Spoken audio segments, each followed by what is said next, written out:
पवन खेरा बन जाएगा पवन खेरा। मैं इसको ठीक से पेलूंगा। অৱশেষত বিপদ নিশ্চিত হ'ল পৱন খেৰাৰ আৰু মুখ্যমন্ত্ৰীয়ে দেখিছে নহয় পৱন খেৰাক একদম এৰা নাই। যেতিয়া নেকি বিধানসভা ইলেকশ্যনৰ আগমুহূৰ্তত তেওঁ যিবিলাক অভিযোগ আনিছিলে মুখ্যমন্ত্ৰীৰ পত্নীৰ ওপৰত সেইবিলাক তেওঁলোকে কি কৰিছে নৎসাত কৰিছে আৰু সেইবিলাক মানে ক্ষেত্ৰত কিন্তু মুখ্যমন্ত্ৰীক তেওঁ সতীৰ্থসকলে লগ দিয়া নাই। এই ওপৰত কালি মই আপোনালোকৰ ওচৰত এটা ভিডিঅ' দিছিলোঁ, কিন্তু মোৰ কথাটো একদম সত্যত প্ৰমাণিত হ'ল। তেওঁলোকৰ ভিতৰত এতিয়া চলি আছে বেলেগ অংক। তেওঁলোকক লাগে এতিয়া মানে মন্ত্ৰিত্বৰ বাবদ তেওঁলোক বহুতখিনি দৌৰি আছে। মুখ্যমন্ত্ৰীয়ে কি কৰিছে নকৰিছে তেওঁলোকৰ চকু দিবলৈ মানে সময় নাই আৰু মুখ্যমন্ত্ৰীক সহায় কৰিবলৈও অহা নাই। মুখ্যমন্ত্ৰীয়ে অকলে যুঁজি আছে আৰু কৈছিলোঁ মই এক ঘড়ী হ'লেও যুঁজিম। কৈছিল নে নাই বাৰু? মনত আছেনে? নিশ্চয় আছে আপোনালোকৰ, নথকা নহয়। কিন্তু কিছু লোকে ক'বলৈ ভয় কৰে। এতিয়া ন্যায়ালয়ৰ মানে দুৱাৰ মুখে ঘূৰি পেলাই তেওঁ কি হৈছে মুখ ঠেকেচা খাইছে। মই এটা কথা কওঁ দেই, মানে কি হয় যোনে হওক নেকি লাগে শত্ৰুৱে হওক সদায় সঁচা কথাটো ক'ব লাগে, হয়নে নহয়?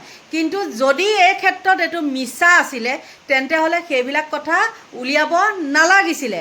আৰু তেনেকৈ দেখিছে নহয় মুখ্যমন্ত্ৰীয়ে যেতিয়া নেকি গৌৰৱ গগৈ হিন্দুস্তান পাকিস্তানৰ সেইখন কৰি পেলাই এটা মিছা কথা লুকুৱাবলৈ গৈ কিমান অসন্মানী হয়, হয়নে? সৰু ডাঙৰ যেতিয়া মানুহবিলাকে কথা কয় তেতিয়া বেয়া লাগে, হয়নে নহয়? মুখ্যমন্ত্ৰী এজন হৈ পেলাই তেনেকুৱা ধৰণৰ কথা শুনিবলগীয়া হোৱাটো একেবাৰে বেয়া কথা, হয়নে? কিন্তু আপোনালোকক মই এটা কথা কওঁ দেই, আমি মুখ্যমন্ত্ৰীক সমালোচনা কৰোঁ, তেওঁ ভাল কামটো সমালোচনা কৰোঁ আৰু বেয়া কামটো সমালোচনা কৰোঁ, কিন্তু ভাল কামটোক ভাল বুলিয়ে কওঁ। মই আজি এটা নিউজ দেখিলোঁ কি দুটা ল'ৰাই আপোনালোকে দেখিছিলে সামাজিক মাধ্যমত যেতিয়া নেকি বেয়া কথা কয় তাত কিন্তু মই সেইবিলাক নাচাওঁৱে, মানে মোৰ বহুত খং উঠে। সেই শব্দবিলাক যেতিয়া প্ৰয়োগ কৰিছিলে আপোনালোকক মই এতিয়াতো ইয়াত লগাই দিব নোৱাৰোঁ। তেনেকুৱা অসভ্যালী মাত ব্যৱহাৰ কৰিলে মানে মোৰ একদম সহ্য নহয়। গতিকে সেই ল'ৰা দুজনক ধৰিছে মুখ্যমন্ত্ৰীক বেয়া কথা কোৱাৰ কাৰণে। সাত শত্ৰু হ'লেও সেইবিলাক ভাষা মাতিব নালাগে। যুক্তি তৰ্ক দি বহুত ধৰণে কথা ক'ব পাৰি, নহয় জানো? কিন্তু তেওঁলোকে তাকে নকৰি পেলাই বহুত অবাস্য মাত মাতিছিলে আৰু তেওঁলোকক অৱশেষত গ্ৰেপ্তাৰ কৰিছে। ঠিকেই কৰিছে, নহ'লে সেই দুজনক দেখি পেলাই আনেও তেনেকৈ ক'ব, হয়নে নহয়? যিয়ে নহওক কিবা এটাতো ভাল গুণ আছে আৰু সেই ভাল গুণৰ কাৰণেইতো তেওঁ জিকি আছে, হয়নে নহয়? কংগ্ৰেছৰ দিনতে হওক বা বিজেপিৰ দিনতে হওক একেজন মানুহেই। কিন্তু কংগ্ৰেছতো তেওঁ একদম দপদপাই আছিল আৰু বিজেপিটো তেওঁ দপদপাই আছিল।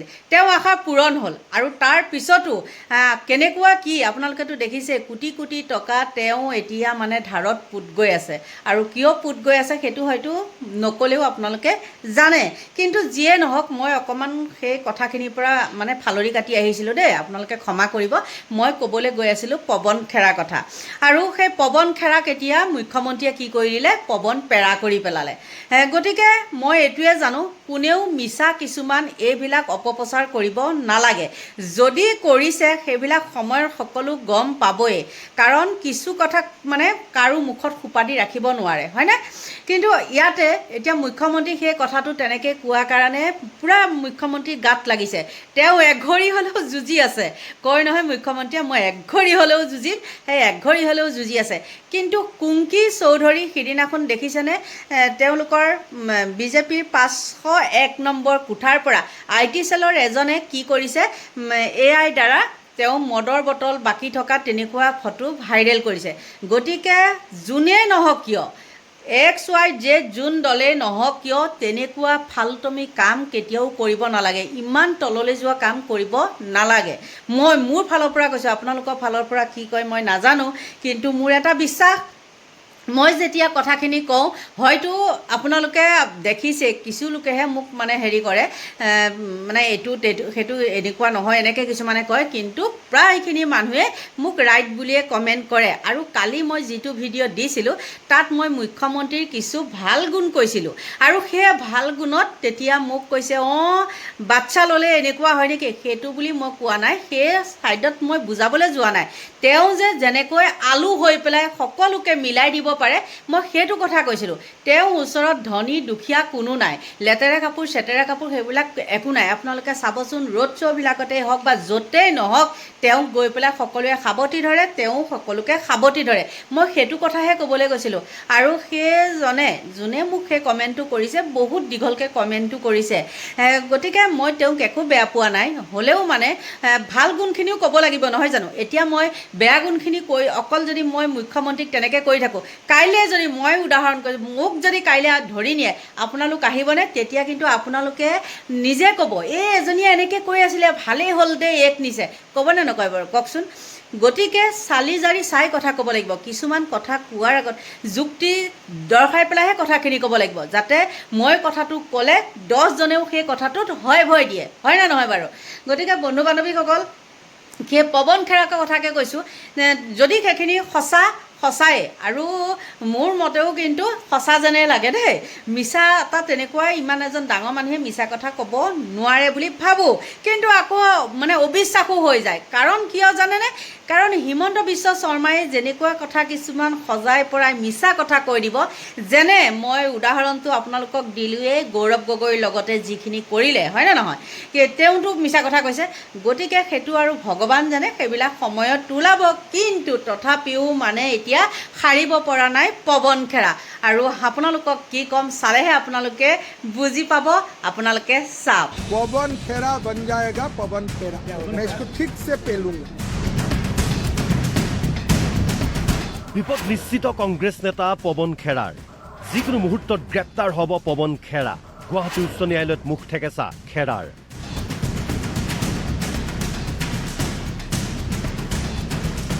বিধানসভা নিৰ্বাচনৰ প্ৰাক্ষণত মুখ্যমন্ত্ৰীৰ পত্নী ৰিণিকী ভূঞা শৰ্মাৰ বিৰুদ্ধে অনা অভিযোগে এতিয়া বিপদ মাতিছে জ্যেষ্ঠ কংগ্ৰেছ নেতা পৱন খেৰালৈ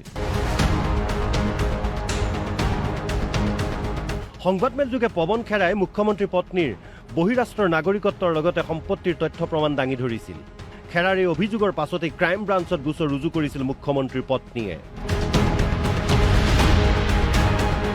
খেৰাই অভিযোগ আনিছিল যে ৰিণিকী ভূঞা শৰ্মাৰ ওচৰত আছে ইউনাইটেড আৰব এমিৰেটছ ইজিপ্ত আৰু এণ্টিগুৱা বাৰ্বুদাৰ পাছপৰ্ট এজন ভাৰতীয় নাগৰিকৰ ওচৰত কেনেকৈ এই পাছপৰ্ট আছে বুলি প্ৰশ্ন কৰিছিল খেৰাই একেদৰে আমেৰিকাত কোম্পানী থকা বুলি অভিযোগ আনি খেৰাই টাৰ্গেট কৰিছিল মুখ্যমন্ত্ৰীৰ পৰিয়ালক দিনে নিশাই মুছলমানক ককৰ্থনা কৰা মুখ্যমন্ত্ৰীৰ পত্নীৰ কেনেকৈ মুছলমান ৰাষ্ট্ৰত নাগৰিকত্ব আছে বুলিও সংবাদমেলত বিস্ফোৰণ ঘটাইছিল জ্যেষ্ঠ কংগ্ৰেছী নেতাগৰাকীয়ে খেৰাই অনা এই অভিযোগ আছিল সম্পূৰ্ণ মিছা সংবাদমেল পাতি স্পষ্টীকৰণ দিছিল মুখ্যমন্ত্ৰীয়ে ভাৰতৰ বৈদেশিক মন্ত্ৰালয়েও খেৰাৰ তথ্য ভুৱা বুলি উল্লেখ কৰে সংবাদমেল সম্বোধন কৰিয়ে অসমৰ পৰা পলায়ন কৰা খেৰাক বিচাৰি দিল্লীত উপস্থিত হৈছিল অসম আৰক্ষীৰ দল কিন্তু দিল্লীৰ পৰা পলায়ন কৰি তেলেংগানাৰ আদালতত জামিন বিচাৰি আবেদন খেৰাৰ তেলেংগানা আদালতে খেৰাক ৰেহাই দিলে কিন্তু তথাপিও বিপদমুক্ত নহল পৱন খেৰা বিষয়টোত হস্তক্ষেপ কৰি সৰ্বোচ্চ ন্যায়ালয়ে গোচৰ ৰুজু হোৱাৰ স্থানৰ আদালতত জামিনৰ বাবে আবেদন কৰিবলৈ নিৰ্দেশনা জাৰি কৰে সৰ্বোচ্চ ন্যায়ালয়ৰ নিৰ্দেশনাৰ পাছতে গুৱাহাটী উচ্চ ন্যায়ালয়ৰ দ্বাৰস্থ হয় পৱন খেৰা খেৰাৰ অগ্ৰিম জামিন আবেদনৰ শুনানি গ্ৰহণ কৰি ন্যায়াধীশ PJ শইকীয়া বিচাৰপীঠে অৱশেষত বৃহস্পতিবাৰে দিলে চূড়ান্ত ৰায় খাৰিজ হ'ল পৱন খেৰাৰ জামিন আবেদন ভুৱা তথ্য দাখিল আৰু নিৰ্বাচনী সময়ছোৱাত ভোটাৰক বিভ্ৰান্ত কৰাৰ অভিসন্ধিৰ বাবে যিকোনো মুহূৰ্ততে গ্ৰেপ্তাৰ হ'ব পাৰে পৱন খেৰা গুৱাহাটী উচ্চ ন্যায়ালয়ৰ ৰায়দানক লৈ প্ৰতিক্ৰিয়া ব্যক্ত কৰি হিমন্ত বিশ্ব শৰ্মাই ক'লে I do not want to comment anything because model code of conduct is in force. Whatever the outcome of the case or investigation, it is entirely on Assam Police.